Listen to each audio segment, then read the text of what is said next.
It's a late night in 1942. A street diner inhabited by a failed Tinder date, a spy with sad boy energy, and a server who's doubling as a vampire.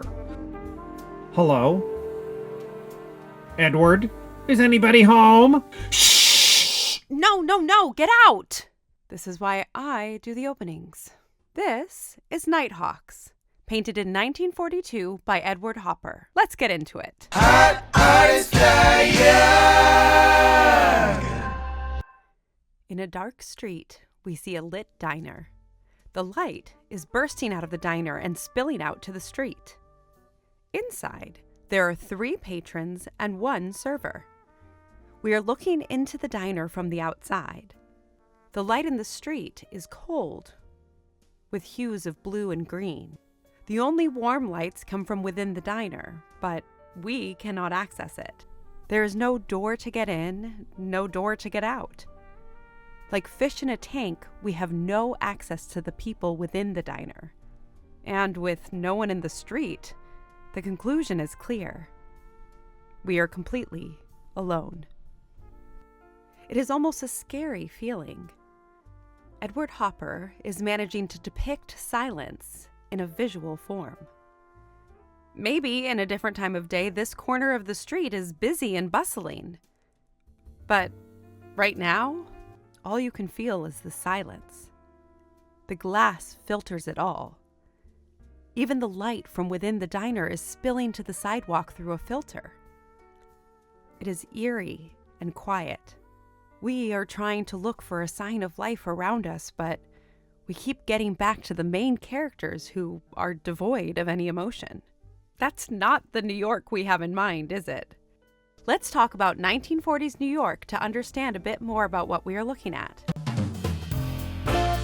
New York! The land of opportunities, lights, where dreams are made, rats run free, and your waitress is the next prodigy on Broadway! You done? New York City was the height of cultural prosperity in the 1940s. Jazz clubs in Harlem, Broadway thriving, film noir, abstract expressionism beginning to simmer. Immigrants continued to shape the city's identity, but it wasn't all great. With the surge of immigration, racism and segregation were deeply entrenched. Organized crime, poverty in overcrowded tenements, and wartime shortages did not skip the city. Anxiety was running high. It's just like it's 2020 when we all ran out of toilet paper and everyone started working at Trader Joe's. Ow! January 1942, New York, in the height of World War II, a few weeks after the bombing of Pearl Harbor. American cities started a practice of lights-out drills to avoid air raid attacks. These are the circumstances in which Edward Hopper created this masterpiece. Perhaps now we can better understand why Hopper's New York City feels so different than what we imagined. Hopper made sure that this feeling of New York City during the war was conveyed by taking us on a visual journey. The composition was well planned. With diagonal lines, Hopper sends us right back into the one place we can't really penetrate. And if we could, what would we hear?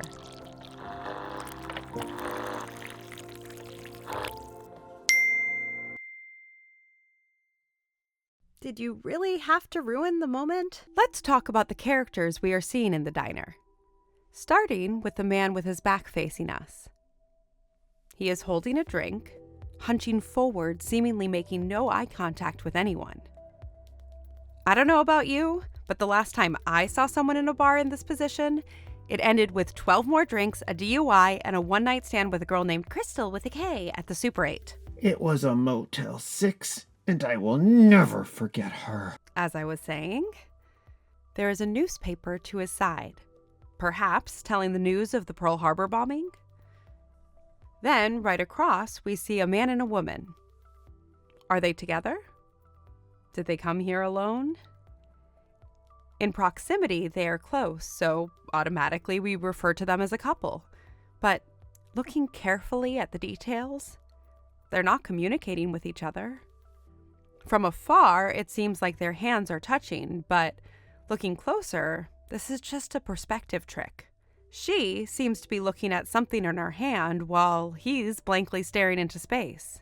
Additionally, steam billows off of her coffee mug while his coffee doesn't, which gives us a clue that they did not in fact arrive together. These are important details Hopper put in there. I don't get it. Maybe he was just lazy or forgot to put some steam on the guy's coffee. Not everything has to mean something. While not everything has to mean something, we need to understand that nothing in Edward Hopper's paintings was coincidental. Hopper planned and storyboarded his characters long before putting them on canvas. He planned exactly what they were holding and in which position, and how they were sitting in relation to each other. Hopper was actually modeling for the man with his back to us. He is approaching the design of the painting as if this is a stage design or a scene in a film. The frame is cut, and we know there is more behind it. Lastly, the one character that can connect them all, the server, seems to be mid-action staring into space. None of these characters communicate with each other. Their expressions blank. They can't offer us much. No human connection, no solidarity, just isolation and a lukewarm coffee. Hopper is taking us on a pointless journey from the cold street into the allegedly warm diner, just to realize that there is nothing there. The outcome is cold, disappointing, and lonely. He wants us to know this is an American experience. The diner is an important choice. Hopper is giving us just enough details. The coffee, the single detail we see in a shop across the street, a cash register. All of these elements anchor us within everyday American life. And exactly because of it, the effect of the emptied street is so pronounced. The Nighthawks is not the only piece Hopper made that deals with subjects of melancholy and isolation in the city. Hopper is describing the human experience in the city, the isolation of one within this new urban environment. And he is doing it by looking into windows. Windows of apartments he sees on the way to work. At first glance, Hopper gaslights us into thinking everything is okay. Just a human staring into a window. Just a girl waiting at the restaurant. But is it really okay? His characters are stoic, empty, and alienated from the world they are in. Surely it can't be that lonely in the 40s. Yes, you're right. What is important to understand about Hopper's work is that in his technique, he was a realist artist. But in his interpretation of reality, he was an impressionist through and through. To understand Hopper's depiction of relationships, we need to talk about Edward Hopper himself and the main relationships in his life. Edward Hopper was born in 1882 and grew up in Nyack, New York. His father was a merchant and his mother had artistic abilities. He had one sister, Marion. His parents supported him being an artist, unlike many people back then. It's not a flex. My parents didn't like me either. In 1900, Hopper began studying art at the Parsons School of Design, where he was heavily influenced by Robert Henry. Henry rejected academic polish and pushed emotional honesty instead, famously saying, "It isn't the subject that counts, but what you feel about it. Forget about art. Paint what truly interests you in life."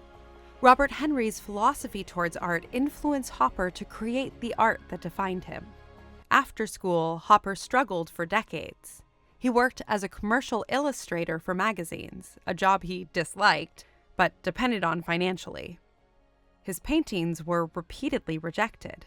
In his early 40s, he married Josephine "Jo" Nivison, a watercolor artist who, unlike Hopper, had had some amount of success. Jo played a critical role in Hopper's breakthrough.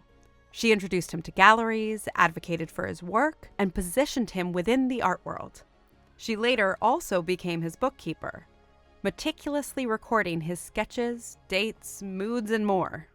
With that being said, Their relationship was far from perfect. They argued constantly, and their fights often turned physical. Hopper went above and beyond to belittle Joe as often as possible, and Joe returned the favor. Joe was also obsessive and did not allow Hopper to have female models. Who's that? That's Joe. That's also Joe. Joe.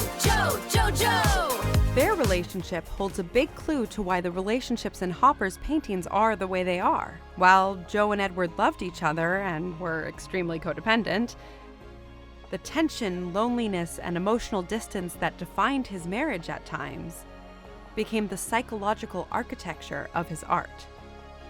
The relationship between his figures is suspended. There is never any communication or affection between them. The relationship is presented often as vague, and the characters are always stripped from emotion, negative or positive. The figures are constantly in a state of emotional constipation, basically like every episode of Love is Blind. Mark is very emotionally available. To me, it's a bit of a red flag. What makes Nighthawks so iconic is the universality of the place and these figures. This is not a specific diner. In fact, Hopper threw clues around to the location of the diner, sending many in search of it. But they could never find it because it just didn't exist. Hopper knew New York City and knew it very well. New York City, although changed by time and technology, still carries the same sentiments. The feeling of being lonely and isolated within a big city is also relevant in our time today. These figures could be anyone. 84 years later, and we can still see ourselves in the people in the painting. It almost predicted modern life. So, what do you think? How does this piece make you feel? Do you see yourself in the characters? I can still smell those damn greasy salt and pepper shakers and the Coca-Cola napkins. I need a burger. Again? Come on, man. I'm trying to build a moment here. Hope you enjoyed it. Tell your art teacher about us, but don't tell them how to find it. And remember, kids, hot artists die young. Hit the like button and subscribe. That's Joe. You lovely YouTube. That's also Joe. Joe.